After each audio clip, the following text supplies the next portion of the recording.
சரி, okay. First ஒரு point.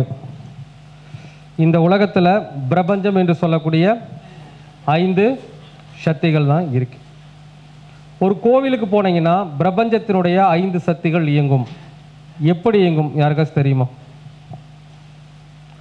ஒரு கோவிலுக்குள் உள்ள போறோம்னா பிரபஞ்சத்தினுடைய சக்திகள் இயங்கும். அந்த கோவிலுக்குள் இருக்கின்ற அந்த பிரபஞ்சத்தினுடைய சக்தி எது?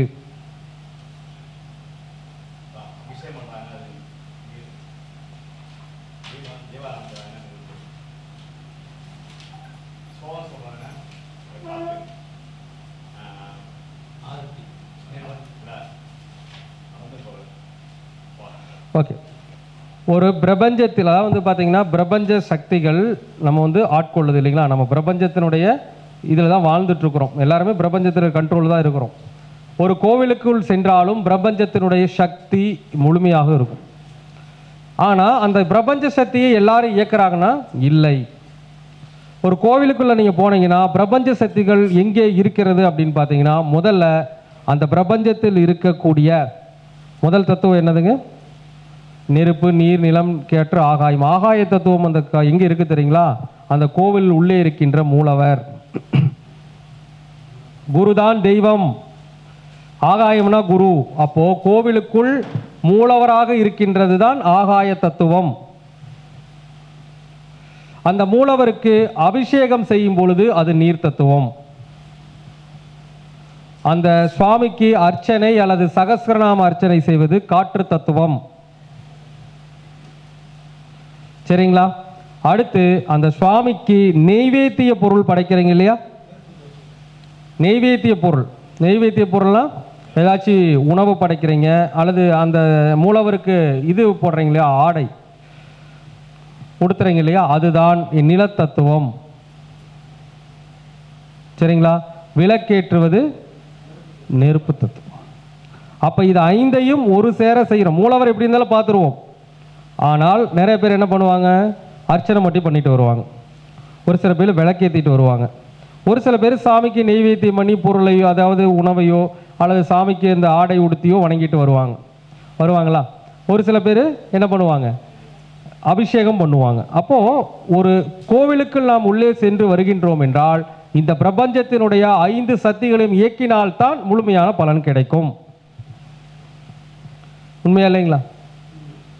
மூலவர் ஆகாயம், அவர் மேல் அணியக்கூடிய என்னங்க அந்த ஆடை அப்படிங்கிறது என்னதுங்க? பொருள் தத்துவம். ஆடை அது சாமிக்கு அபிஷேகம் பண்ணி கொடுக்கறதெல்லாம் பொருள் தத்துவம். அதாவது அந்த நெய்வேத்தியம் பண்ணி கொடுக்கறது பொருள் தத்துவம். சரிங்களா? அர்ச்சனை பண்ணுவது காற்று தத்துவம், விளக்கேற்றுவது நெருப்பு தத்துவம். புரியுதுங்களா? அப்போ இந்த 5 தத்துவத்தை நம்ம செய்யணும். ஒரு கோயிலுக்கு போய் சாமி கும்பிட்றோன்னா அபிஷேகம் பண்ணணும், அர்ச்சனை பண்ணணும், விளக்கேற்றணும், நெய்வேத்திய பொருள் தானம் கொடுக்கணும், அல்லது சாமிக்கு ஆடை உடுத்தி வழிபடணும். இப்படி வழிபட்டீங்கன்னா தான் அந்த பிரபஞ்சத்தினுடைய சக்திகள் கோயிலுகளை போய் நம்ம செய்கிறது மூலமாக கிடைக்கும். இது யார் இதுவரை கேள்விப்பட்டிருக்கீங்களா? ஏதோ பண்ணுறோம் அப்படிங்கிற மாதிரி இருக்கிறோமே தவிர, ஆனால் உண்மையான விஷயம் இதுதான்.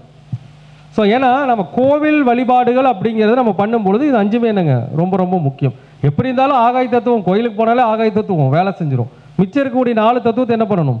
இயக்கணும். நான் போனால் போய் சாமி கும்பிட்டு வந்தோம்னு இருக்கக்கூடாது. அப்போ நம்ம என்ன பண்ணணுங்க? அதை பார்த்து சரியான முறையில் இயக்கணும். இது இறை வழிபாடு, கோவில் வழிபாடு. அடுத்தபடியாக என்னங்க? வாழ்வியல் பரிகாரங்கள். ஒரு மனிதனுக்கு வாழ்வியல் பரிகாரங்கள் அப்படிங்கிறது அவன் மனிதனுக்கு எந்த ஒரு வகையிலும் ஒரு மிகப்பெரிய லெவலில் சப்போர்ட் பண்ணிக்கிட்டே இருக்கும். அப்போ இந்த வாழ்வியல் பரிகாரங்கள் என்பது வாழ்வியல் பரிகாரத்தை வரதுக்கு 2 விஷயம் தாங்க சார். ஒன்று தியாகம் செய்வது, இன்னொன்று தர்மம் செய்வது. என்ன பண்ணுங்க?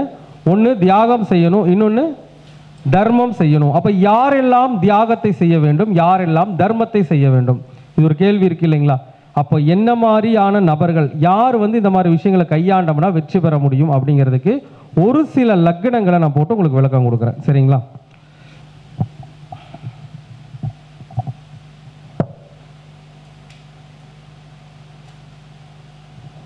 இப்போ ஒரு ஜாதகர்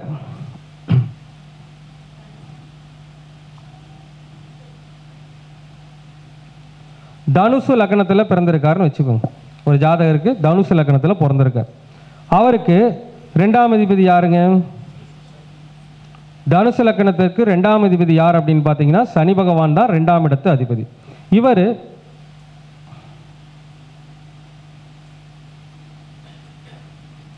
ஜாதகத்தில் லக்னத்துக்கு 8ஆம் இடத்துல போய் அமர்ந்துட்டாருன்னு வச்சுக்கோங்க. ஒரு ஜாதகத்தில் வருமானத்தை கொடுக்கக்கூடிய கிரகம் 3ஆம் இடம் என்று சொல்லக்கூடிய முயற்சி, சனி பகவான் யாருங்க 3ஆம் இடம்னு சொல்லக்கூடிய முயற்சி. அப்போ வருமானத்தை சொல்கின்ற கிரகம், நம்முடைய முயற்சியை சொல்கின்ற கிரகம் 8ஆம் இடத்தில் போய் மறைந்து விட்டால் அவருக்கு இந்த வருமானம் முயற்சிக்கான பலன் கிடைக்குமா? கிடைக்குமா? கிடைக்காது. அப்ப அந்த வருமானம் முயற்சிக்கான பலன் அந்த ஜாதகருக்கு கிடைக்காது. அது எப்போ அதிகமாக கிடைக்காது? பொதுவாக கிடைக்காதுங்கிற ஒரு விஷயம். அப்ப சனி பகவான் இயங்குகின்ற நேரத்தில் கிடைக்காது. அப்ப சனி பகவான் எப்பொழுது இயங்குவார்? சனியுடைய நட்சத்திரங்கள், சனி திசைங்கிறது அப்பாற்பட்டது. முதல்ல சனியுடைய நட்சத்திரம்னு சொல்லக்கூடிய பூசம், அனுஷம், உத்திரட்டாதி நட்சத்திரத்திலிருந்து ஒரு கிரகம் தன்னுடைய திசையை நடத்துகின்ற. உதாரணம் ஒரு விஷயம் வச்சுக்கோங்களேன். இப்போ ஒன்றும் வேணாங்க சார், இப்போ ராகு திசை நடக்கு. ராகு பகவான் வந்து உத்திரட்டாதி நட்சத்திரத்திலிருந்து திசை நடத்துறாருன்னு வச்சுக்கோங்க.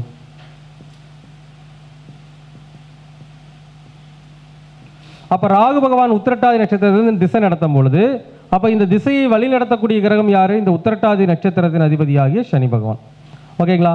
அப்ப ராகு திசையில சனி பகவானுடைய பலாபலன்கள் அந்த ஜாதகருக்கு கிடைக்கும்.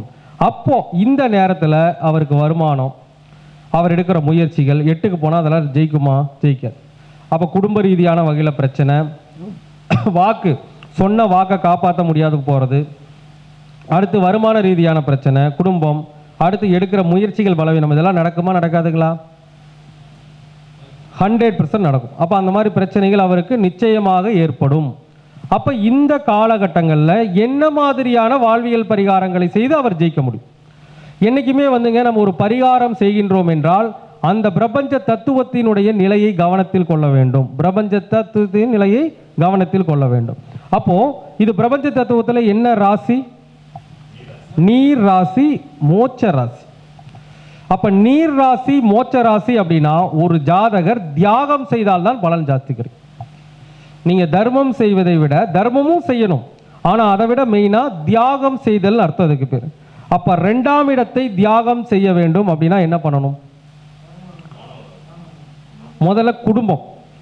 ஏன்னா நம்ம ஒரு விஷயத்தை சொல்றாங்க, ஏன்னா எத்தனையோ பேருக்கு இது வந்து புரியணும். ஒரு குடும்பம் ஒன்றும் வேண்டியலாங்க சார், கல்யாணம் முடிச்சிட்டாரு, ஒரு 2 குழந்தை ஆகிருச்சு, ஒரு 10 வயசு 12 வயசு ஆகுது அப்படின்னா அந்த காலகட்டங்களில் தன்னுடைய குடும்பத்தை எல்லாம் விட்டுட்டு வெளி ஊருக்கெல்லாம் போய் ஏதாச்சும் அந்த குடும்பத்தை விட்டு ரொம்ப தூரத்தில் போய் வருமானத்தை ஈட்டிக் கொள்ள வேண்டும். அப்போ தியாகம் பண்ணுறாரா இல்லையா குடும்பத்தை?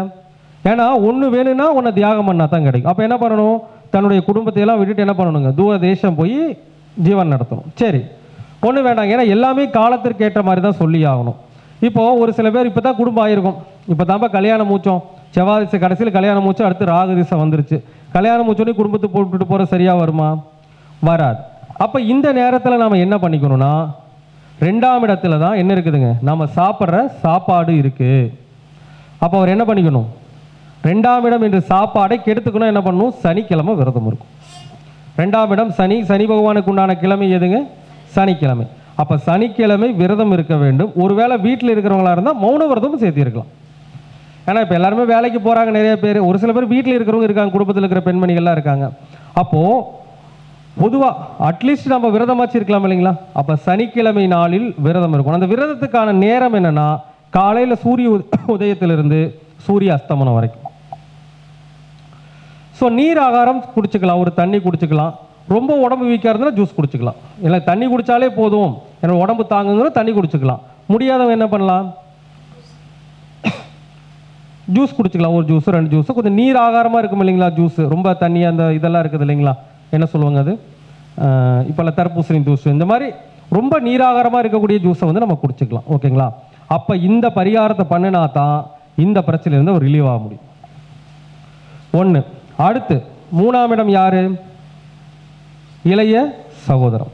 அப்போ 8ல் இருக்குது. அப்போ இளைய சகோதரம் தானாகவே பிரச்சனை வந்துடும், அது வேற விஷயம், இருந்தால் வந்துடும். ஒரு சில பேர் இளைய சகோதரர் இருந்தாலும் அவங்களோட ரொம்ப எப்படி இருப்பாங்க? ரொம்ப அந்யோன்யமாக இருப்பாங்க. அப்படி இருந்தால் அவருடைய முயற்சிகளுக்கான பலன் கிடைக்காம போகும்.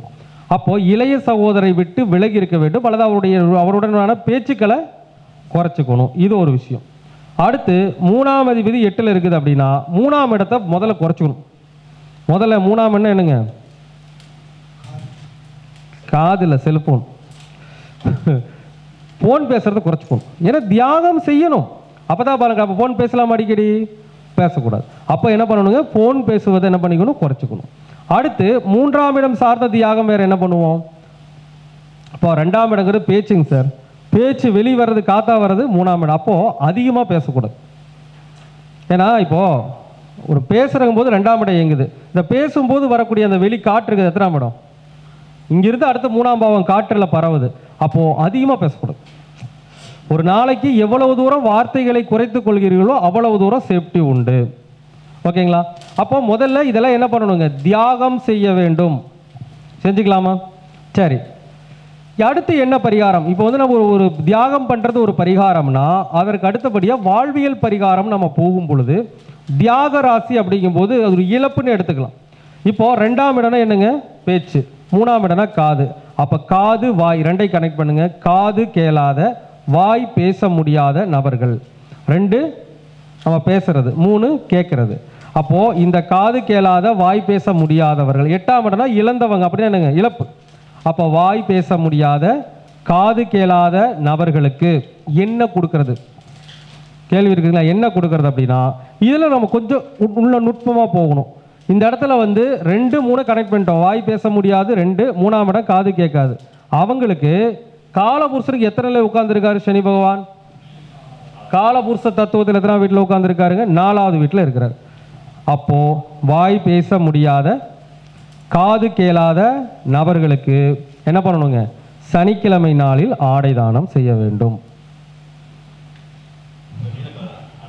நீல கலர் ஆடையா கொடுத்தா இன்னும் ரொம்ப நல்லது. ஓகேங்களா? அப்போ அவர் வந்து இந்த மாதிரி பரிகாரங்களை செய்யணும். அதே மாதிரிங்க சார், இப்போ இன்னும் கொஞ்சம் நுட்பமாக போனோம்னா சார், குடும்பத்தை விட்டு பிரிஞ்சிருக்க சொன்னீங்க இல்லையா? அப்போ இந்த குடும்பத்தை விட்டு பிரிய முடியாது, நம்ம விரதம் இருந்துக்கலாம், அது வேற விஷயம். இன்னும் கொஞ்சம் டீப்பாக போனோம்னா 2ஆம் இடம் சனி தானே. சனிக்குன்னு ஒரு கிழமை இருக்குது இல்லையா? சனிக்கிழமை நாள். அந்த சனிக்கிழமை ஒரு நாள் குடும்பத்தை பார்க்கக்கூடாது. ரொம்ப முடியாத பட்சத்தில் சனிக்கிழமை ஒரு நாள் குடும்பத்தை பார்க்கணும். இது வந்து எப்போ செய்யணும்னா 12 மணி நேரத்துக்கு முன்னாடி. இப்போ வந்து சனிக்கிழமை காலையில் சூரிய உதிக்குது இல்லையா? வெள்ளிக்கிழமை நைட்டு 6 மணிலிருந்து அடுத்து சனிக்கிழமை முடிஞ்சு ஞாயிற்றுக்கிழமை காலையில் எத்தனை மணி? 6 மணி வரைக்கும். அப்போ எத்தனை மணி நேரம் வரும்? 36 மணி நேரம். ஸோ நீங்கள் மொத்தமாக பிரிய முடியலாம் கூட அந்த 36 மணி நேரம் குடும்பத்தை பார்க்காம இருந்துக்கும். இந்த பரிகாரங்களை செஞ்சு பாருங்க, கண்டிப்பாக வெற்றி உண்டு. இதெல்லாம் வாழ்வில் வெற்றி பெற்ற வாழ்வியல் பரிகாரங்கள். நாங்கள் எந்த பரிகாரத்தை சொல்கிறனாலும் அது வெற்றி பெற்ற வாழ்வியல் பரிகாரங்கள் தான். ஒருத்தர் வந்தாருங்க ஜாதகம் பார்க்குறக்கு. சார் உங்களுக்கு 2ஆம் தேதி 8ல் இருக்கேன், ரொம்ப பணக்கடு பிரச்சனை வந்துட்டு, குடும்ப பிரச்சனை நல்லா இருக்குங்க சார் அப்படின்னு சொல்கிறார். என்னங்க சார் அப்படின்னு. சார் அப்படி நீங்கள் நல்லா இருக்கணும்னா உங்கள் குடும்பத்தோட்டு பிரிஞ்சு போயிருக்கணுமே அப்படின்னு. இல்லை, குடும்பத்தோட்டுலாம் பிரிஞ்சு போகிறது கிடையாதுங்க அப்படின்னு. சார் அடுத்து என்ன தான் பண்ணுவார் அப்படின்னு பார்த்தோம்னா அவர் சனிக்கிழமை வந்து சின்ன வயசுலேருந்தே விரதம் இருக்கிறார்.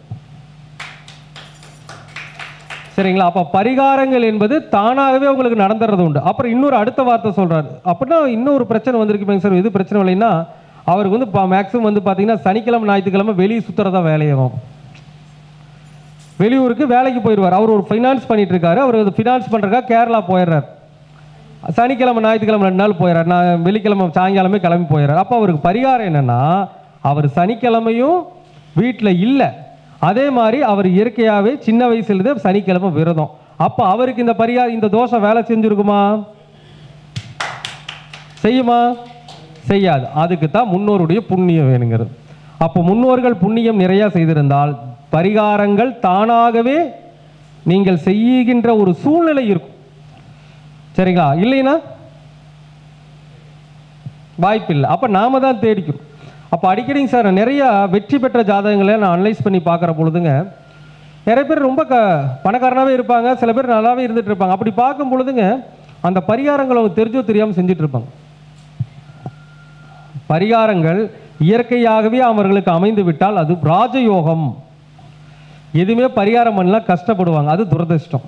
அப்போ நாம் என்ன பண்ண முடியும்? இந்த மாதிரி நாம் தெரிஞ்சு பரிகாரம் பண்ணோம்னா என்ன பண்ணிக்கலாம்? அதாவது ரொம்ப முன்னேற முடியாட்டி கூட பரவாயில்லைங்க, ஓரளவு அந்த தோஷத்தினுடைய தன்மைகளை கட்டுப்படுத்தி கொள்ளலாம். சரிங்களா? அப்போது இந்த பரிகாரம் என்னங்க? ரொம்ப ரொம்ப மஸ்டான பரிகாரம். கரெக்டாக ஃபாலோ பண்ணால் விடை கிடைக்கும். இப்படி நாம் என்ன பண்ணுங்க, ஒவ்வொரு பாவகத்திற்கும் அந்த பரிகாரங்களை கணக்கில் எடுத்துக்கொள்ளணும். ஆனால் ஒரு சில பேர் பாருங்க, 2க்கும் 3 கூடையவன் 8ல் இருப்பார், அவர் எந்த பரிகாரமும் பண்ண மாட்டார், நல்லா இருப்பார். என்ன காரணமாக இருக்குன்னா, ஜாதகத்தில் அவர் 3 நாமயோகத்தில் பிறந்தவராக இருப்பார். என்னென்ன நாமயோகத்தில் பிறந்தவராக இருப்பார்னா, விஷ்கம நாமயோகத்தில் பிறந்தவராக இருப்பார். அப்படி இல்லைன்னா பரிகம் நாமயோகத்தில் பிறந்தவராக இருப்பார். அப்படி இல்லைன்னா இன்னொரு நாமயோகம் என்னங்க, சுப நாமயோகத்தில் பிறந்தவராக இருப்பார். ஏன்? சனீஸ்வரன் யாரா இருப்பாருங்க, அவயோகியாக இருப்பார். அப்படி இருக்கிறவங்களுக்கு என்ன இருக்கும், இந்த தோஷம் நடக்காது. அப்போ இந்த மாதிரி ஒருத்தர் தனுசு லக்னத்தில் யார் பிறந்திருந்தாலும் சரிங்க, அவங்களுக்கு இந்த மாதிரி சனி 8ல் இருக்குதுன்னா இந்த 3 நாமயோகம், விஷ்கம நாமயோகம், பரிக நாமயோகம், சுப நாமயோகம், இந்த 3 நாமயோகங்களுக்கு அது உயர்வாகத்தான் இருக்கும். எந்த பரிகாரமே செய்ய தேவையில்லை. ஓகேங்களா? அப்படி ஒரு சில விஷயங்கள் இயற்கையாகவே அவர்களுக்கு அமைந்து விடுவதும் உண்டு. அப்படி இயற்கையாக அமையவில்லை என்றால் என்ன பண்ணணுங்க, நாம அந்த பரிகாரத்தை கரெக்டாக என்ன பண்ணணும், அவங்களுக்கு ரெஃபர் பண்ணணும். ஆனால் நமக்கு ஜாதகம் பார்க்க எதுக்குங்க சார் வராங்க,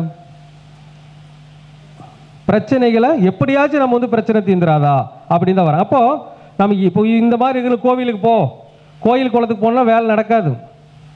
கோயில் குளத்துக்கெல்லாம் போய் போனால் வாய்ப்பே கிடையாது. அப்போது நாம் அந்த தத்துவத்தை உணர்ந்து பரிகாரத்தை செய்யணும். என்றைக்குமே நம்ம கொடுக்குற பரிகாரம் நம்ம உணர்வுலேயே வந்து நிற்கணும்.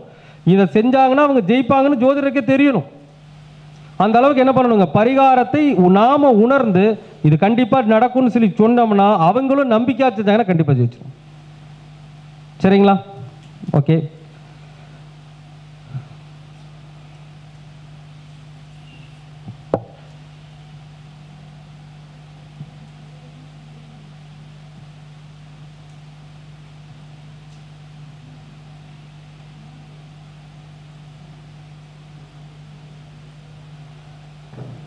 சரிங்க. அடுத்து இப்போ வந்து நாம் வந்து நீர் ராசியில் இருந்ததுனால இந்த பரிகாரத்தை நாம் வந்து பார்த்தோம். இப்போ அடுத்து ஒரு லக்னம் ஒன்று வச்சுக்குவோம்.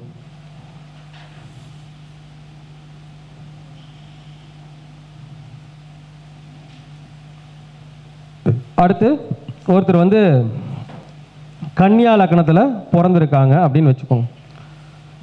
அவங்களுக்கு ஒன்றும் வேண்டாங்க. இப்போ வந்து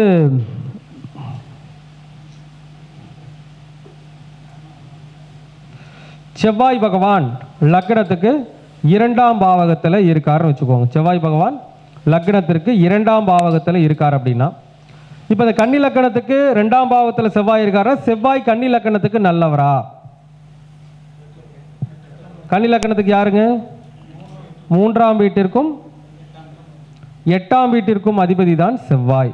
அப்போ செவ்வாய் 8 கூடையவன் 2ல் இருக்கலாமா, குடும்பஸ்தானத்தில் இருக்கலாமா? சொல்லுங்க.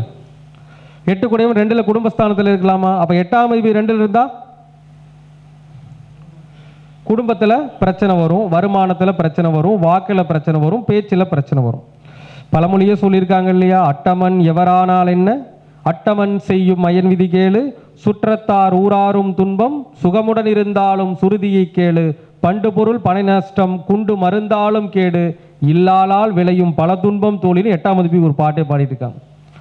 அப்போ 8ஆம் அதிபதி குடும்பஸ்தானத்தில், வாக்குஸ்தானத்தில், வருமானத்தை சொல்லக்கூடிய ஸ்தானத்தில் உட்காரும் பொழுது கண்டிப்பாக அதில் தடைகள் அப்படிங்கிறது நடக்கும்.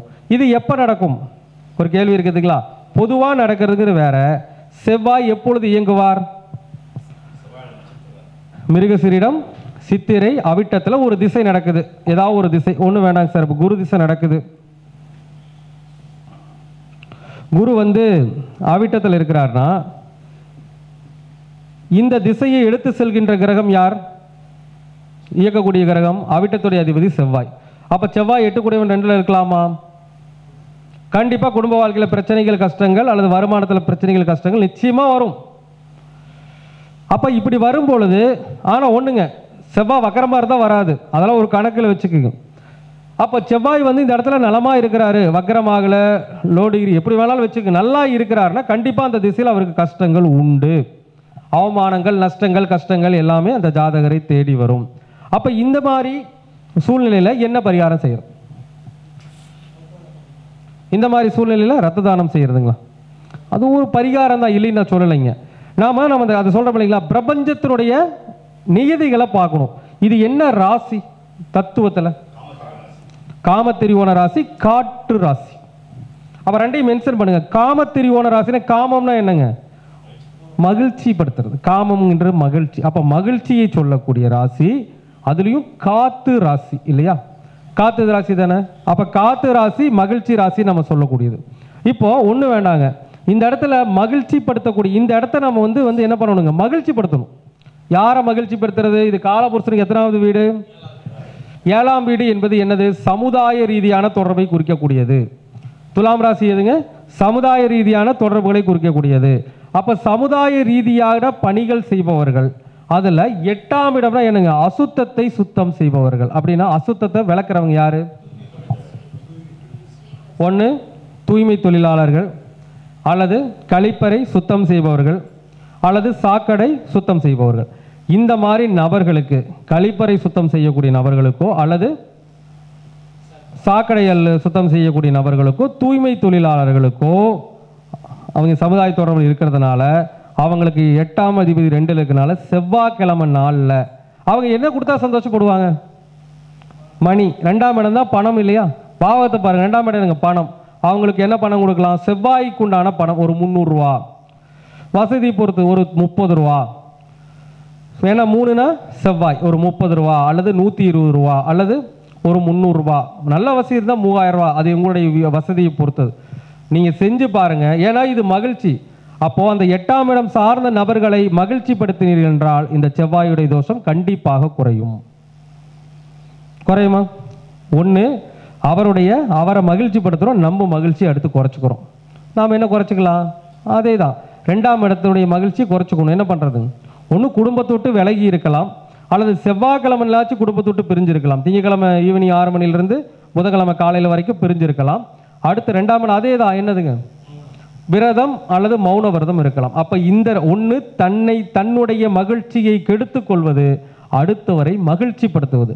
பிரபஞ்ச தத்துவத்தினுடைய அடிப்படையிலும் காலபுருஷ தத்துவ அடிப்படையிலும் அந்த பாவக ரீதியான அடிப்படையிலும் கரெக்டான பரிகாரங்கள் செஞ்சீங்கன்னா அந்த தோஷம் கண்டிப்பாக கட்டுப்படும்.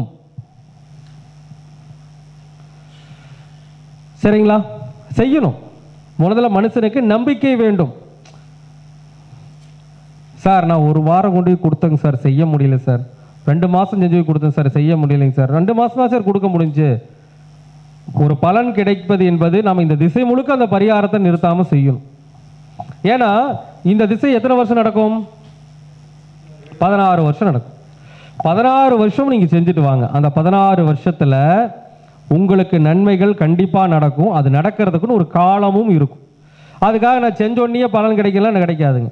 நீங்கள் செய்ய செய்ய உங்களுடைய அந்த தோஷம் குறைவாகிட்டே வரும். ஒரு நல்ல நேரம் வரும் பார்த்தீங்களா, அப்போ உங்களை தூக்கி விட்டுரும். கெட்ட கிரகம் கூட, எந்த கிரகத்தையுமே கெட்ட கிரகம் எடுத்துக்காதீங்க. எல்லா கிரகங்களும் நல்ல கிரகங்களே. என்னன்னா அந்த கிரகத்தை நாம் எப்படி பிடிச்சி போகிறது நமக்கு தெரியல, அவ்வளோதான் விஷயம். எந்த கிரகங்களும் ஒருத்தரை கெடுப்பதற்காக இல்லை. இப்போ கிரகங்கள் எல்லாம் தான் சார் நம்மளை ஆளுது. கிரகங்கள் இல்லை நம்ம படைப்பே தேவையில்லை. அப்போ கிரகங்கள் நமக்கு நன்மை செய்யும். ஆனால் என்ன பண்ணுவாங்க? கிரகத்துக்கு தகுந்த மாதிரி நம்ம போய்கிட்டோம்னா கிரகம் என்ன பண்ணிடும்? நம்மளை மிகப்பெரிய வெற்றி அடைய செய்து விடும். சரிங்களா? அப்போ இப்போ நான் சொன்னதுங்க, இது மகிழ்ச்சி, இது நீர், இது தியாகம், இது அடுத்தவங்களை மகிழ்ச்சி படுத்துது. அடுத்து தர்ம ராசிகள் எதுங்க? சிம்மம், தனுசு, மேஷம். இதில் ஒரு பலவீனமான கிரகம் இருக்குன்னா நிறைய தான தர்மம் செய்யணும். சரிங்களா? அது எந்த யாருக்கு எப்படிங்கிறத நீங்கள் பாவக ரீதியாக எடுத்து செஞ்சிடணும். ஓகேங்களா? இப்போ இது நீர் ராசி, விருச்சிக நீர் ராசி, கடக நீர் ராசி, மீன நீர் ராசி. இதில் கிரகம் இருந்தால் நாம் எப்படி தியாகம் பண்ணிக்கணும், நம்மளை நாமளே எப்படி தியாகம் பண்ணிக்கணும் அதை பண்ணிக்கணும். மகிழ்ச்சியாக இருந்தால் அடுத்தவங்களை எவ்வளோ தூரம் மகிழ்ச்சி படுத்த முடியுமோ மகிழ்ச்சி படுத்திக்கிட்டு நாம் எவ்வளோ தூரம் நம்ம மகிழ்ச்சிக்கு எடுத்துக்கணுமோ அவ்வளோ தூரம் பண்ணிக்கணும். தர்ம ராசியாக இருந்ததுன்னா மேசம், சிம்மம் இதாக இருந்ததுன்னா தனுசாக இருந்தால் எவ்வளோ தூரம் தர்மம் செய்யணும், யாருக்கு எப்படி செய்யணுமோ அதை கரெக்டாக செஞ்சீங்கன்னா அதுக்கு விடை கிடைக்கும். இதே பொருள் ராசியாக இருந்தால் என்ன பண்ணலாம்? ரிஷபம், கன்னி, மகரம் பொருள் ராசியாக இருந்தால் இதில் ஒரு பலவீனமான கிரகம் இருக்கிறது. பொருட்கள் நீங்கள் பொருட்களாக கொடுக்கணும். ஒரு ட்ரெஸ் கொடுக்கறது, ஒரு செருப்பு வாங்கி கொடுக்கறது, அந்த மாதிரி அவங்களுக்கு தேவையான பொருட்கள்னு இருக்கும் இல்லையா, அவங்க யூஸ் பண்ணுறதுக்கு தேவையான பொருட்கள், அதை தானம் செய்யணும். அது என்ன மாதிரியான பொருட்கள் என்ன பண்ணிக்கணுங்க? இந்த பாவக ரீதியாக கணக்கு பண்ணி எடுத்துக்கணும். இதில் நிறைய விஷயங்களை நம்ம கொண்டு வரணும். நான் முதல்ல லக்கணத்துக்கு எந்த வீட்டுக்குடையவர், எந்த வீட்டில் எந்த பாவகத்தில் இருக்கிறாரு, அது தத்துவத்தில் என்ன, காலபுருஷ தத்துவத்தில் என்ன, அப்போ இதையெல்லாம் நம்ம என்ன பண்ணணுங்க, கணக்கு பண்ணி கரெக்டாக பரிகாரம் பண்ணிங்கன்னா எப்படிப்பட்ட தோஷமாக இருந்தாலும் கண்ட்ரோலுக்கு வரும். அடுத்து நான் சொல்கிற விஷயம்னா, இதெல்லாம் நம்ம செய்கிறதுனால ஒரு சில பேருக்கு அதாங்க சார், இப்போ என்ன தெரியுங்களா, ஒரு சில பேருக்கு பரிகாரம் பண்ணோன்னு ஒரே மாதத்தில் பலன் கிடைக்கணும். வருவாங்க, சார் நீங்கள் சொன்ன கோவிலுக்கெல்லாம் போயிட்டு வந்தோம், இன்னும் எனக்கு சரியாகலையுமாங்க. அப்படியெல்லாம் உங்களுக்கு அப்படி சரியாகாது.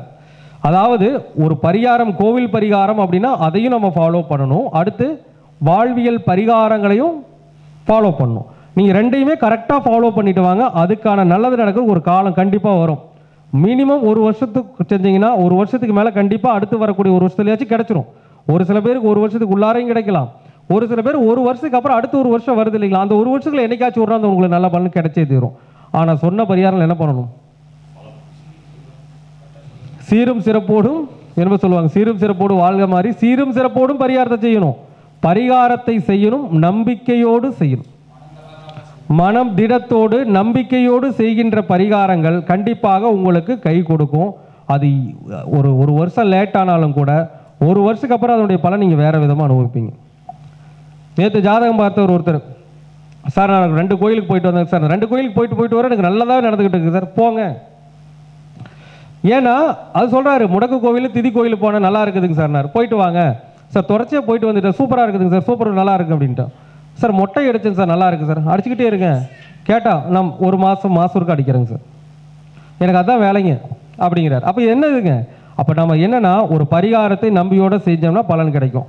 அதுலேயும் சார் நான் இப்போ வந்து ஒருத்தருக்கு நான் திசா புத்தி வச்சு நான் சொல்லிடுவேன், ஒருத்தருக்கு பரிகாரம் செஞ்சால் அந்த திசா புத்தி அடிப்படையில் உங்களுக்கு உடனடியாக கிடைக்குமா இல்லை எப்போ கிடைக்கும், இப்போ உங்களுக்கு என்ன நடந்திருக்கும், அந்த திசா புத்தி அந்தரத்தை வச்சு உங்களுக்கு என்ன நடந்திருக்குன்னு கூட நான் சொல்ல முடியும். சரிங்களா, கண்டிப்பாக சொல்ல முடியும். இப்போ உதாரணத்துக்கு இப்போ வந்து நம்ம டீமில் வந்து யாராச்சும் ஒருத்தருக்கு யாரோ ஒருத்தர் ஒரு என்ன அந்த பேப்பர்லாம் பார்க்கல, அதில் ஒரு 25வது நம்பராக என்ன நம்பர் எழுதிருக்குன்னு பாருங்க. 25 வேணாம், 27வது. ஸோ அவங்க ஜாதகத்தை பார்த்து ஒரு சின்ன அனலைஸ், 27 நீங்கள் 27வது கருத்தரங்க தானே.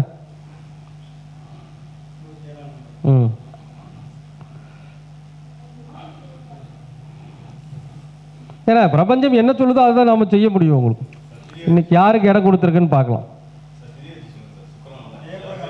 ஜெயபிரகாஷ் யாருங்க? ஐயோ ஓகே. ஏன்னா நம்ம வந்து பிரபஞ்சம் என்ன சொல்கிறதோ அதைத்தான் நம்ம செய்யணும். சரிங்களா, அப்போ ஜெயபிரகாஷ் அவருடைய ஜாதகம் ஒரு சின்ன ஒரு விஷயம். இவங்களுக்கு இந்த திசாபுத்தி அந்தரத்தினுடைய அடிப்படையில், திசாபுத்தி எல்லாம் நடக்கும் இல்லையா, அந்த இதனுடைய அடிப்படையில் கடந்த 2.5 வருடத்தில் என்ன நடந்திருக்கும், ஒரு கடந்த 2-3 வருஷத்துக்கு முன்னாடி நடந்திருக்கும்ல, அது இப்போ அடுத்து வரக்கூடிய இப்போ நடந்துட்டு இருக்கிறது, இதெல்லாம் திசாபுத்தி அந்தரத்தினுடைய சூட்சம அடிப்படையில் சொல்கிறேன். கரெக்டாக இல்லையான்னு நீங்களே சொல்லிடுங்க. ஜாதகமே இல்லைன்னா இப்படி சொல்கிறது உங்களுக்கு. சரி, அப்போ உட்காருங்க, பரவாயில்ல. உங்களுக்கு அது அதிர்ஷ்டம் வந்து பாரு, பிங்க் கலர் ட்ரெஸ்ஸோட தான் வந்திருக்கிறாரு. சரி ஓகே, நாம் அடுத்த விஷயத்துக்கு வருவோம். வேற ஒரு ஜாதகம் சொல்லுங்க. அது பிரசன்னம், அது அப்புறம் நம்ம ஜாதகத்தை தான் அனலைஸ் பண்ணிட்டு இருக்கிறோம். பிரசன்னத்தில் போட்டு நம்ம அடுத்த முடிவுக்கு வருவோம். அடுத்து 18 முருகேசன் பெறும். சரி ஐயா, அது வந்துருச்சு. ஐயா ஜாதகம் இருக்குதா? சரி ஓகே, எனக்கு அதெல்லாம் வேணாங்க. Date of birth, time.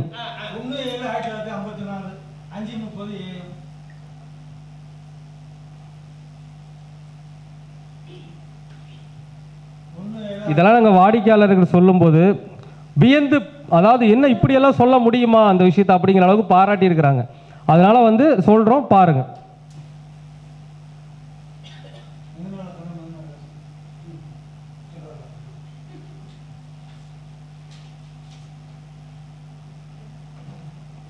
பேர் டேட் ஆஃப் பர்த்துக்கு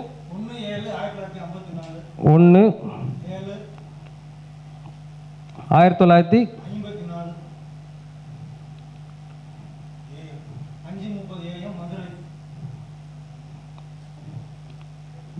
எத்தனைங்க? 1/7ங்களா?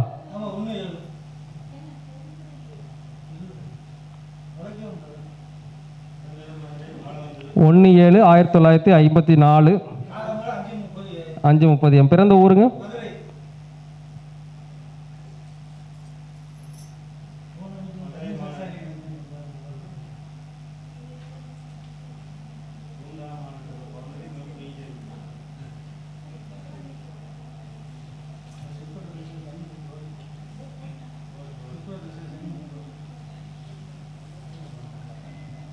ஓகேங்கய்யா, நீங்கள் பிறந்த லக்கணம் மிதுனம், மிதுன லக்கணம், மிதுன ராசி, நட்சத்திரம் வந்து புனர்பூசம் 1ஆம் பாதம். நீங்கள் சுக்கிர திசை வந்து ரன்னிங்கில் போயிட்டுருக்கு. இப்போ வந்து சனி புத்தி போயிட்டுருக்கு. ஓகே.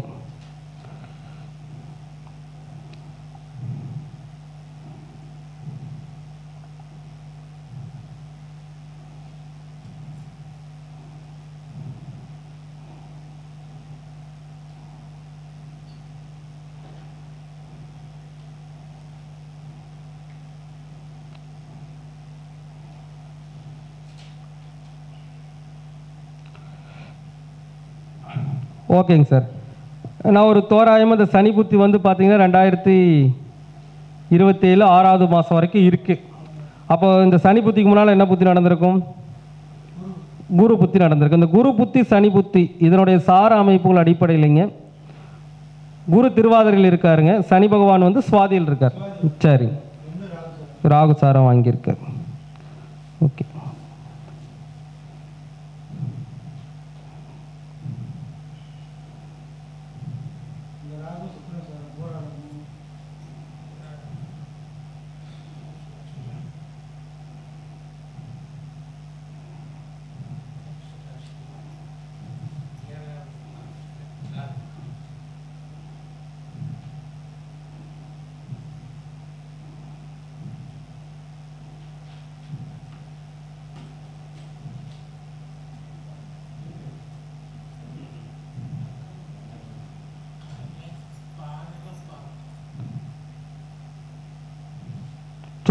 சுக்கர திசை, சுக்கரன் வந்து ஆயிலத்தில் இருக்கிறாருங்க. ஆமாம்.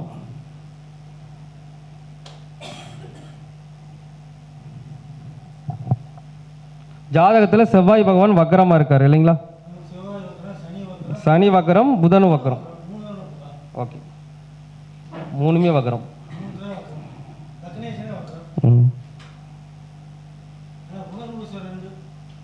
இல்லை, அது பார்த்துட்டுங்க.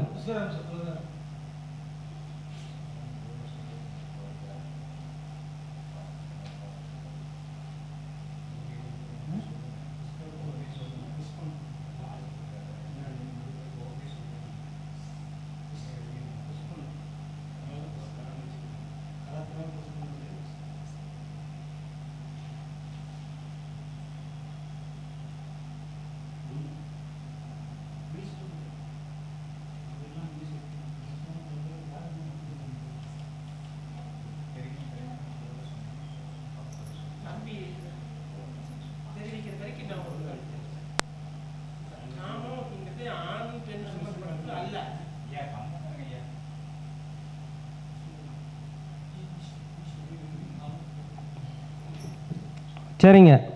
ஸோ இப்போ கடைசியாக நடந்த புத்தி வந்து உங்களுக்கு குரு புத்தி போயிருக்கு, இப்போ சனி புத்தி போயிருக்கு. இப்போ ஏறக்குறைய வந்து பார்த்தீங்கன்னா சார் இந்த 2022 to 24 எண்டுக்குள்ளே ஸோ இந்த புத்தி நடந்திருக்கு. என்ன புத்திங்க? இந்த குரு புத்தி நடந்திருக்குங்க சார். ஆமாம். இந்த காலங்கள் வந்து என்ன அப்படின்னா, இந்த காலங்களை பொறுத்த வரைக்கும் நாம் வந்து வெறுமனே இருக்க வேண்டிய காலம் அப்படிங்கிறாங்க. வெறுமனேனா என்ன சொல்கிறதுங்க? சும்மா இருக்கிற காலங்கன்னு சொல்கிறாங்க. Yes or no?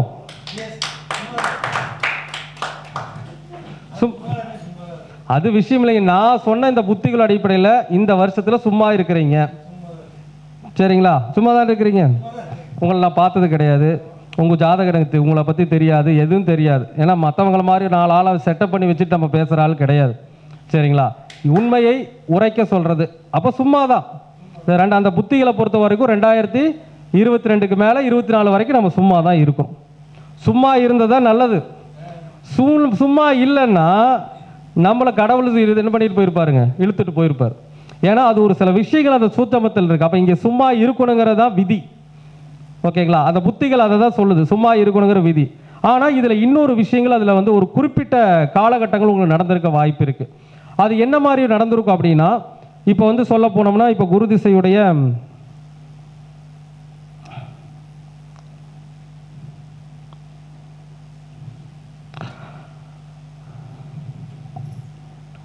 இந்த நான் சொன்ன காலகட்டங்கள் இருக்கு இல்லையா, இந்த 22ல இருந்து 24க்குள்ள இந்த புத்தி நடந்துச்சு இல்லைங்களா, இந்த காலகட்டங்களில் உங்களுடைய முதல் குழந்தை ஓகேங்களா? உங்களுடைய முதல் குழந்தை சார்ந்த ஒரு நல்ல விஷயங்களும் நடந்திருக்கும். அதாவது உங்களுடைய முதல் குழந்தைக்கு ஏதாவது ஒரு நல்ல விஷயங்கள் எடுத்துக்கலாம். ஒன்று நீங்கள் முதல் குழந்தை கூடயே போய் இருந்திருக்கலாம், அது உங்களோட இருந்திருக்கலாம். இந்த மாதிரி முதல் குழந்தையோடு சேர்ந்து இருக்கக்கூடிய சூழ்நிலை எல்லா நாளும் சொல்லலை, மொத்தமாலாம் சொல்லலை, வெளியிருக்கலாம், அதெல்லாம் நமக்கு விஷயம் இல்லை. ஒரு குறிப்பிட்ட காலங்கள் உங்களுடைய குழந்தையுடன் சேர்ந்து இருக்கக்கூடிய தன்மை ஒன்று வந்திருக்கும். இல்லைன்னா நான் சொல்கிறது எல்லா நாளும் கிடையாது, அந்த 3 வருஷமே கிடையாது. ஒரு குறிப்பிட்ட இடைவெளி, குறிப்பிட்ட காலம், ஒரு 3 மாதம் 4 மாதம் அந்த மாதிரி உங்கள் குழந்தையோட சேர்ந்து இருந்திருக்கலாம். அல்லது அந்த இடையில ஒரு மாதத்தில் ஏதாவது குழந்தைக்கு ஒரு விஷயங்கள் நடந்திருக்கலாம். அல்லது உங்களுடைய குழந்தை ஃபாரின் கண்ட்ரிலையோ அல்லது பிறந்த உங்கள் இடத்த விட்டு தூரமாக போகக்கூடிய வாய்ப்புகளும் இருந்திருக்கலாம். அது வந்து ஃபுல்லாக கிடையாது, ஏதாவது ஒரு 3 மாதம் 4 மாதம் அந்த கேப்பில் நடந்திருக்கும். அந்த மாதிரி என்ன நடந்துச்சு உங்களுக்கு? அந்த மாதிரி வரல. பையன் எங்கே பண்ணுறாருங்க? எங்கே இருக்காருங்க? பக்கத்தில் இருக்காரு. சரி, ஓகே, மாடியில் இருக்கிறேங்க. சரி, அந்த பையனுக்கு ஏதாச்சும் சுப நிகழ்வுகள் அப்படின்னா அவர் சம்பந்தமான விஷயங்கள் எந்த ஒரு சுப நிகழ்வுகள் நடக்கலை. நான் சொல்றது 2 வருஷம் கிடையாது, ஒரு குறிப்பிட்ட மாதிரி ஒரு 3 மாதம் 4 மாதம் அந்த கேப்பில் அந்த மாதிரி இது நடக்கலை. சரி, அடுத்து இந்த 3 மாதம் 4 மாதம் கேப் சொல்கிறேன் இல்லைங்களா, இதில் 5ஆம் இடம் சார்ந்த ஒரு விஷயம் நடந்திருக்கும். இந்த காலகட்டங்களில் அதிகமாக குலதெய்வம் கோயிலுக்கு, இப்போ 5ஆம் இடம் இது நடக்கலைன்னா அடுத்து குலதெய்வம்.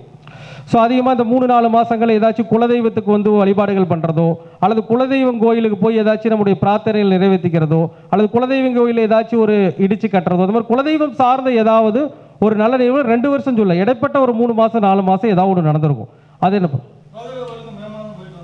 சரிங்க, எல்லாருமே குலதெய்வம் கோயிலுக்கு போகிறது அதை நான் இல்லைன்னு சொல்ல. அப்போ அந்த குலதெய்வம் சார்ந்த விஷயங்கள் அந்த காலகட்டத்தை தான் சொல்ல, இப்போ சொல்லலை நான் உங்களுக்கு. 22 to 24 சமயங்களில் இந்த மாதிரி ஒரு சின்ன விஷயங்கள் கண்டிப்பாக நடந்திருக்கும். அந்த குலதெய்வத்துக்கு ஏதாச்சும் செஞ்சீங்களா? அந்த மாதிரி எதுவும் செய்யல, போயிட்டு தான் வந்திருக்கீங்களா? போயிட்டு வந்திருக்கு. அதான் என்ன கொடுத்தீங்க? புரியலைங்க. அதான் எவ்வளோ ரூபாய் கொடுத்தீங்க? அது எனக்கு தெரியாதுங்க. இப்போ 5ஆம் இடம் இந்த பாவகம் இயங்கவில்லை என்றால் குலதெய்வம் சார்ந்து ஏதோ ஒன்று செஞ்சிருப்பீங்க. இதுக்கு முன்னாடி செஞ்சீங்களோ இல்லை எனக்கு தெரியாது. அப்போ 5ஆம் இடம் குழந்தை இல்லை அப்படின்னா குழந்தை சார்ந்த நடக்க அடுத்து என்ன இருக்குது? 5ஆம் பாவத்தில் குலதெய்வம் அணுகு. அதுக்காக ஃபுல்லாக நான் சொல்லலை, 2 வருஷமே சொல்லலை, ஒரு குறிப்பிட்ட ஒரு அந்த 3 மாதம் ஏதோ ஒரு டைமில் நீங்கள் கட்டாயமாக என்ன பண்ணியிருப்பீங்க? அந்த குலதெய்வம் சார்ந்த விஷயத்துக்கு ஏதோ ஒன்று கொடுத்துருப்பீங்க. ஒரு நன்கொடைனா, அப்போ நன்கொடை கொடுக்கறது இதுக்கு முன்னால் கொடுத்தீங்களோன்னு எனக்கு தெரியாது. கொடுத்தீங்களா? சொல்லுங்க. ஒன்றுலையே ஒன்று நடந்தே தீரணும், அதான் விஷயம். இதுக்கு முன்னாடி அவர் எப்போ வேணாலும் கொடுக்காம இருந்திருக்கலாம், அவர் கொடுத்ததே இல்லைங்கிறார். ஆனால் இப்போ கொடுத்துருக்காரு. என்ன காரணம்? என்ன காரணம்? அவர் குலதெய்வ கோயில் கொடுத்து நம்ம கண்டுபிடிக்கலையே, எப்படி கண்டுபிடிச்சோம்? ஓகேங்களா, சொல்கிறேங்க. அது நமக்கு தேவையில்லைங்க. அவர் சும்மா இருந்தாலும் முதலே கண்டுபிடிச்சிட்டோம். ஒன்று குழந்தை சார்ந்த விஷயங்களோ அந்த பாவகம் சார்ந்த விஷயம் சொல்லுவோம் இல்லையா, அந்த குலதெய்வத்துக்கு கொடுக்குற டொனேஷன் இதுக்கு முன்னாடி அவர் கொடுத்துருக்க மாட்டார். இப்போ ஒரு 5000 10,000 கொடுத்துருப்பார் இல்லையா?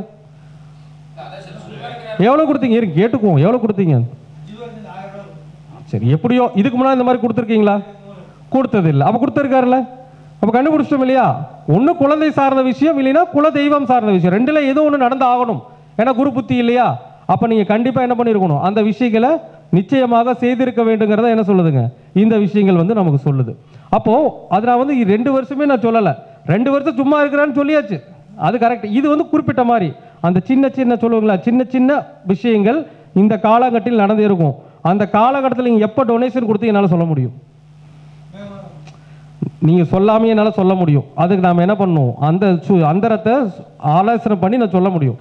எந்த கால டொனேஷன் கொடுத்துருப்பீங்க, செஞ்சுருக்கீங்க, அது எந்த காலத்தில் எந்த குறிப்பிட்ட மாதத்தில் நீங்கள் கொடுத்துருப்பீங்கன்னு சொல்ல முடியும். இதெல்லாம் நம்ம கிளைண்ட்டு சொன்னி, சார் எப்படி சார் கரெக்டான டைமை சொல்கிறீங்க அப்படின்ட்டு.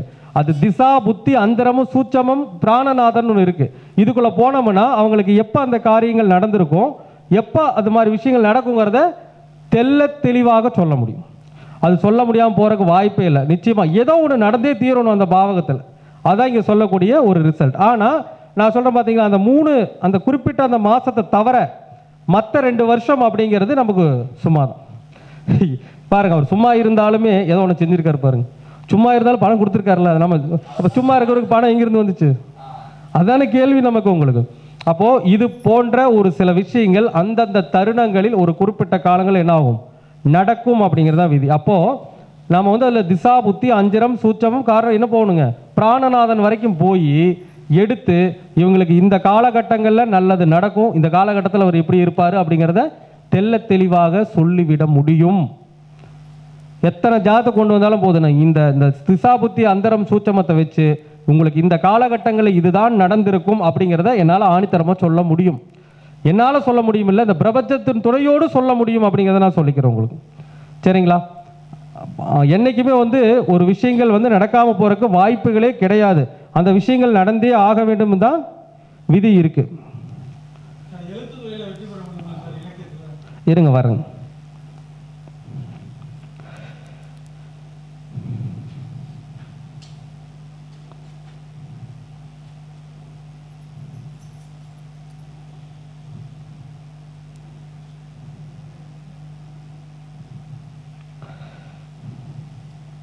அதே மாதிரி சார் இன்னொரு விஷயம் சொல்கிறேன். இந்த 2022 to 24 முடியறதுக்குள்ள 12ஆம் இடம் சார்ந்த ஒரு நிகழ்வுகளை கண்டிப்பாக நீங்கள் அனுபவித்து தீர்ந்திருக்கணும். 12ஆம் இடம்னா என்ன சொல்லுவாங்க? ஒன்று 12ஆம் இடம் விரயம் இருக்குது. விரயம்னா என்ன சொல்லுவோம்? விரயம்னா சுபவரி இருக்குது, விரயம்னா அசுப விரயம் இருக்குது. ஓகேங்களா? இவர் சும்மா தான் இருந்தார், அது வேற விஷயம் நமக்கு. ஆனால் ஒரு சுப விரயத்தையோ அசுப விரயத்தையோ நான் சொல்கிறேன் 2 வருஷம் சொல்ல, அந்த குறிப்பிட்ட 3 மாதம்னு சொல்லணும் இல்லைங்களா? அது எந்த மாதம்னு இப்போ நான் கணக்கு போட்டு சொல்ல முடியாது, டைம் இல்லை. அந்த குறிப்பிட்ட 3 மாதம் 4 மாதத்துக்குள்ள அந்த மாதம் அக்யூரேட்டாக தெரியும். ஆனால் அதை நம்ம கணக்கு போட்டு தான் சொல்லணும். ஆனால் இந்த காலகட்டங்களில் 12ஆம் இடம் சார்ந்த விஷயங்களுக்கு ஒன்று இங்கே இருக்கும். 12ஆம் இடம் என்ன சொல்லுவாங்க? விரயம். அது சுப விரயமாகவும் இருக்கலாம், அசுப விரயமாகவும் இருக்கலாம். அப்போ சுப விரயம்னா என்ன சொல்லுவோம்? ஒரு ஏதாச்சும் ஒரு இடத்த வாங்குறது, ஒரு வீட்டை வாங்குறது, ஒரு வண்டி வாகனத்தை வாங்குறது, இந்த மாதிரி பெருசாக இல்லை ஒன்று வாங்குறது அல்லது அதுக்கான ஒரு சின்ன செலவை செய்கிறது, அந்த மாதிரி ஒன்று நடந்திருக்கலாம். இல்லைன்னா ஹாஸ்பிட்டல் செலவு நடந்திருக்கலாம். ஹாஸ்பிட்டல் செலவுனா எதுங்க? ஹாஸ்பிட்டலுக்கு போய் ஒரு 3 நாள் 4 நாள் ட்ரீட்மெண்ட் எடுக்கிறது, அல்லது ஹாஸ்பிட்டலில் போய் ஏதாச்சும் நம்ம மருந்து மாத்திரை வாங்கி தர்றது, இந்த மாதிரி ஏதாவது ஒரு நிகழ்வுகளும் ஃபுல்லாக நடந்திருக்காது. ஒரு ஜஸ்ட் ஒரு 2 months 3 months அந்த கேப்பில் நடந்திருக்கும். அந்த மாதிரி என்ன நிகழ்வு நடந்துச்சு உங்களுக்கு? நடக்கலை. விரயம் ஒன்றும் நடக்கலை. 3 மாதம் 4 மாதத்தில் நல்லா யோசிச்சு சொல்லுங்கள். அந்த மாதிரி சரி அடுத்து வரும். அப்போ அது வரலைன்னா அடுத்த பாவத்துக்கு போகணும். 12ஆம் பாவத்தில் என்ன இருக்குது? விரயங்கள் இல்லை, அது விட்டுட்டோம். அடுத்து என்ன விடுவோம்? 12ஆம் இடங்கிறது வெளிநாடு வெளி மாநிலங்கள் சம்பந்தமான விஷயம், கொஞ்சம் தூரமாக போயிட்டு வர்றது அப்படின்னு சொல்கிறது. ஒரு டூர் மாதிரி போயிட்டு வர்றது 12ஆம் இடம்னா ட்ராவல்ஸ் அதிகமாக பண்ணுறது அப்படின்னு என்ன சொல்லுவாங்க? இங்கிருந்து ஒரு 100 200 300 கிலோமீட்டர் 400 கிலோமீட்டர் அந்த மாதிரி தள்ளி இந்த மாதிரி நிறைய இடங்களுக்கு வெளியே சென்று வரக்கூடிய ஒரு தன்மை இந்த காலகட்டம். அது எல்லா காலகட்டமும் சொல்லலை, அது ஒரு குறிப்பிட்ட மாதிரி ஒரு 3 மாதம் 4 மாத காலத்தில் பயணங்கள் நடந்துச்சுங்களா? திருச்செந்தூர் போயிட்டு வந்துட்டீங்க. இதுக்குன்னு ஒரு அதான் சொல்லுங்க, அந்த ஒரு குறிப்பிட்ட காலங்கள் இருக்கு. அப்போ திருச்செந்தூர் போதுனா சின்ன விஷயமா? இங்கிருந்து போயிட்டு வரணும்.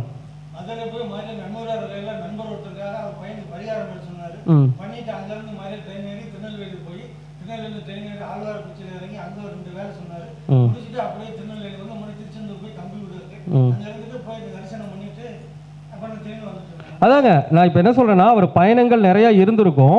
ஆனால் அது எல்லாமே நீங்கள் நினைக்கிற மாதிரி எல்லா நேரத்துலையும் இருந்திருக்காது. பார்த்தீங்கன்னா கம்முனு தான் இருந்திருப்பார். இந்த 2 வருஷத்துக்குள்ள அந்த நான் சொன்ன 22 to 24 சும்மா தான் இருந்திருப்பார். அது குறிப்பிட்ட மாதிரி ஒரு 2-3 மாதம் வரும் பார்த்தீங்களா, சம்மந்தமே இருக்காது. திடீர்னு அந்த 2-3 மாதம் ட்ராவலாக சுற்றிட்டு இருந்திருப்பார். உண்மையா இல்லைங்களா? அதுதான் உண்மை. புரியுதுங்களா? அப்போ ஒரு காரியங்களில் கண்டிப்பாக அது நடந்தேறும்னு சொல்லக்கூடிய விஷயங்கள் இருக்குது. அப்போ அந்த பாவக ரீதியான ஒரு விஷயங்களை நீங்கள் செய்தே ஆக வேண்டும் என்ற விதியும் இருக்கிறது. ஓகேங்களா? அப்போ அவருக்கு என்னெல்லாம் நடந்திருக்கு? சும்மா இருந்திருக்கிறாரு, குலதெய்வம் கோயிலுக்கு ஒரு விஷயத்தை செஞ்சிருக்கிறாரு. ரெண்டாவது அந்த குறிப்பிட்ட காலங்களில் நிறைய பயணங்களை செய்திருக்கிறார். 12ஆம் இடம் விரயம் செய்யணும் கிடையாதுங்க, பயணம் செய்தாலும் அது என்னங்க அந்த வேலை தான். அப்போ இதெல்லாம் நடக்கும் அப்படிங்கிறதா என்ன சொல்றதுங்க, அந்த பலன்கள் நடக்கும் என்ற உறுதித்தன்மை. ஓகேங்களா? இப்போ நடந்திருக்கு இல்லையா? இனிமேல் உங்களுக்கு என்ன நடக்கிறதுன்னு சொல்ல முடியும். அது இப்போ டைம் கிடையாது, அதுக்கு ஒரு அனலைஸ் பண்ணும். இதை அனலைஸ் பண்ணுறதுக்கு இது பார்த்தீங்கன்னா ஒரு 70% தான் தோராயமாக ஆராய்ச்சி பண்ணியிருக்கிறேன். இன்னும் நம்ம உள்ள முழுசாக போய் ஆராய்ச்சி பண்ணோம்னா, இப்போ நான் திசா புத்தி அந்தரம் வரைக்கும் தான் போயிருக்கேன். இந்த சூட்சமநாதன் பிராணநாதனுக்குள்ளே போனோம்னா இது எந்த காலகட்டத்தில் நீங்கள் போயிட்டு வந்தீங்க, இந்த மாதத்துக்குள்ளே தான் போயிட்டு வந்திருப்பீங்கன்னு வரைக்கும் சொல்ல முடியும். ஓகேங்களா? இப்போ நீங்கள் திருச்செந்தூர் போனால் இந்த மாதிரி சொல்கிறீங்க இல்லையா, எந்த காலகட்டங்களில் நீங்கள் போயிட்டு வந்திருக்கீங்கிறத ஒரு என்ன சொல்கிறதுங்க 100% நம்மளால் சொல்ல முடியும். சரி, அதான் சொல்கிறேங்க, அது காலங்களே என்னால் சொல்ல முடியும்னு சொல்கிறேங்க. அதுக்கு இப்போ அதுக்கு ஆராய்ச்சி பண்ணுறதுக்கு டைம் இல்லை. அதே மாதிரி தான் உங்களுக்கு 2023 எடுத்துக்கோங்க, 2024 எடுத்துக்கோங்க. அந்த 23, 24 செக் பண்ணி பாருங்கள்.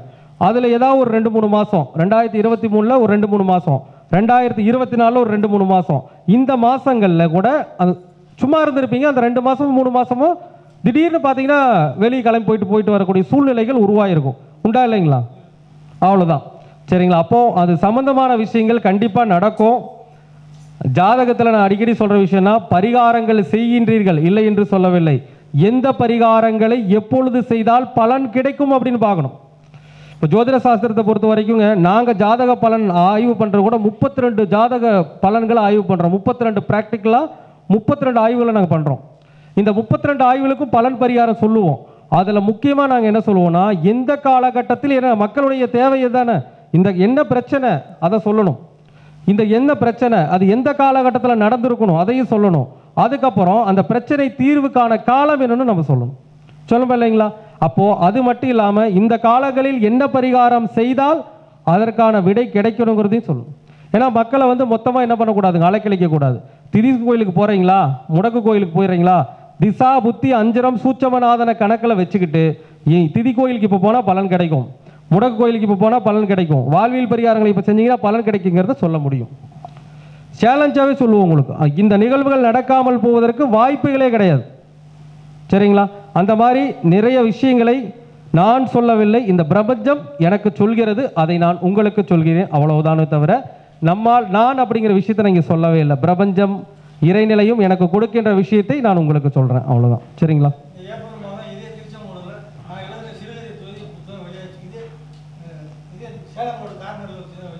வெளியாச்சுங்க. ஓகே, சந்தோஷம், நல்ல விஷயம்தான். நான் அது இந்த வருஷம் சொல்லணும், 24ஓட முடிச்சிட்டேன். 24க்கு அப்புறம் பலனுக்கு நான் வரவே இல்லை. அது 25, இதுக்குள்ளே நான் வரல. இதுக்குள்ளேயும் போய் நம்மளால் அது என்ன மாதிரி விஷயங்கள் நடந்திருக்கிறதோ நம்ம சொல்ல முடியும். ஏன்னா அதுக்கு இப்போ டைம் இல்லை. ஆனால் கண்டிப்பாக நடக்க வேண்டிய நிகழ்வுகள் நடந்து தான் தீரும். அந்த பாவக ரீதியான நிகழ்வுகள் நடக்காமல் போவதற்கு வாய்ப்பே கிடையாது. ஓகேங்களா? ஒன்று இல்லைன்னா இன்னொன்று அந்த பாவத்தில் இருக்கக்கூடிய விஷயம் நடக்கும், இல்லைன்னு யாராலையும் மறுக்கவே முடியாது. சரிங்களா? நன்றி. நீங்கள் இந்த வாழ்வியல் சொல்லுங்கள். என்னங்க, அது 2வது விஷயம். அவருக்கு கோயிலுக்கு போகிறாரு போகாதுங்கிறது 2வது விஷயம். ஆனால் அவர் கோயிலுக்கு போனால் நல்லது நடக்கும், அதுக்கு ஒரு கணக்கு இருக்குது. அவர் கோயிலுக்கு போனால் நன்மைகள் நிச்சயமாக அவருக்கு நடக்கும். அதுக்குன்னு ஒரு சூட்சம கணக்குகள் வந்து கடவுள் வந்து அங்கே கொடுத்துருக்கிறார். அந்த கணக்குகள் படி நடந்தோம்னா அவருக்கான பலன் நிச்சயமாக கிடைக்கும். சரிங்களா? சரிங்களாங்க சார்? ஓகே. ஸோ வகுப்பு உங்களுக்கு எல்லாருக்கும் பயனுள்ள வகையில் இருந்திருக்கும்னு நினைக்கிறேன். மீண்டும் நம்ம வந்து பார்த்திங்கன்னா அடுத்த கருத்தரங்கில் இது போன்ற ஒரு கிளாஸு ஒரு அரை மணி நேரம் போட்டு ஜாதகத்தை பார்த்து உங்களுக்கு இது நடந்திருக்கும் நடந்திருக்காது அப்படிங்கிற விஷயத்தையும் ஏன்னா நம்ம வந்துங்க எத்தனையோ மக்கள் பார்த்துட்டு இருக்கிறாங்க. உண்மைத்தன்மை மக்களுக்கு தெரியணும். ஏன்னா எந்த இடத்துல என்ன பிரச்சனை இருக்குதுன்னு நம்மளால சொல்ல முடியுமா, ஜோதிடர்களால் சொல்ல முடியுமா அப்படிங்கிற நிறைய கேள்வி இருக்கு. ஏன்னா என்ன நடந்து சொல்லி பார்க்கலாம் அப்படின்னு கேட்பாங்க இல்லையா? அவங்களுக்கெல்லாம் கண்டிப்பாக நம்மளால சொல்ல முடியும். ஜோதிடத்தில் இல்லாத விஷயங்களே கிடையாது. அது எப்போ நடக்குங்கிறது தான். பரிகாரம் பண்ணால் ஒன்றே நடக்கலாம், யாரும் எதிர்பார்க்க வேணாம். பரிகாரம் செய்தாலும் எப்பொழுது அந்த காரியம் நடக்க வேண்டும். ஒருத்தருக்கு வீடு கட்டுறோம், எப்போ கட்டுவாங்க, ஒருத்தருக்கு வருமானம் வரும், எப்போ வரும், எல்லாமே ஜோதிடத்தில் இருக்கு. அப்போ திசா புத்தி அந்தரம் சூட்சமம் பிராணனை யோசிக்கணும். அந்த 5 ஆய்வு பண்ணிங்கன்னா விட கிடைச்சிடும். சரிங்களா? நன்றி, வணக்கம். சரிங்க.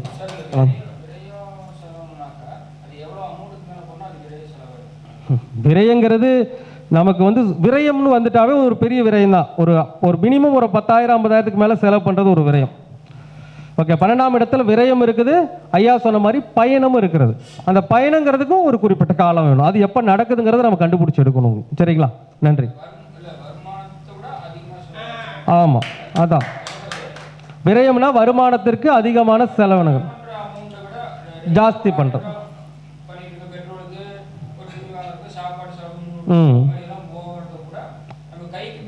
மீறிய செலவு செய்யும், அதுதான் விரயத்தினுடைய அளவீடுகள். விரயத்தில் நல்ல விஷயங்கள் இருக்குது, கெட்ட விஷயங்கள் இருக்குது. இப்போ ஐயாவுக்கு 12ஆம் இடத்துல வந்து என்ன சொன்ன, முதல்ல விரயம் பண்ணான்னு கேட்டோம், இல்லைன்ட்டாரு. அடுத்து என்ன பண்ணோம், பயணத்தை பிடிச்சோம். அந்த பயணத்தை நிறைய டிராவல் பண்ணியிருக்கிறாரு. இது ஒரு கணக்கு. இன்னொரு கணக்கு இருக்குது இல்லை, இதில் என்ன கணக்கு தெரியுங்களா? இந்த 2 வருஷம் நல்லா 12ஆம் இடத்துல தூக்கம் இருக்குது இல்லையா, நிம்மதியாக தூக்கியிருப்பார் மனுஷன். அது ஒன்று அப்படி செஞ்சிருப்பார், இல்லை தூக்கம் அதில் வந்திருக்கும், இல்லைன்னா தூக்கம் வந்திருக்கும் வராமல் இருந்திருக்கும். அது 2 ஒன்று தான். 12ஆம் இடம் இயங்குது இல்லையா, ஒன்று தூக்கம் வந்திருக்கும், இல்லை தூக்கம் வராமல் இருந்திருக்கும். 2ல் ஏதோ ஒன்று நடந்திருக்கும், அவ்வளோதான் விஷயம். எது சார் நடந்தது? தூக்கமே இல்லை, அவ்வளோதான் விஷயம். அப்போ அந்த பாவகம் சம்பந்தமான நல்லதோ அல்லது கெட்டதோ ஒன்று கட்டாயமாக நடக்கும் அப்படிங்கிறதா இதில் இருக்கக்கூடிய விஷயம். சரிங்களா? அவ்வளோதான், பார்த்துக்கோங்க என்ன நடக்கும். அவருக்கு அதை தவிர வேறு இல்லை, இந்த 2 வருஷத்தில் இதை தவிர வேறு ஒன்றும் கிடையாது. That's all. ஓகேங்களா? நன்றி. என்ன அமௌண்ட்டு? சூரியனுக்கு 10, சந்திரனுக்கு 20, செவ்வாய்க்கு 30, புதனுக்கு 70. எழுதுங்க. சந்திரனுக்கு 20, செவ்வாய்க்கு 30, ராகுக்கு 40,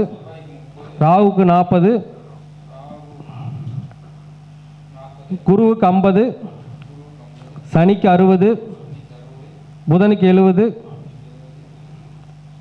கேதுவுக்கு 80, சுக்கிரனுக்கு 90. கேதுக்கு 80.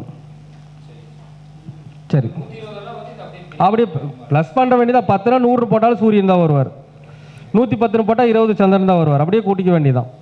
சரிங்க, நன்றி. நன்றி.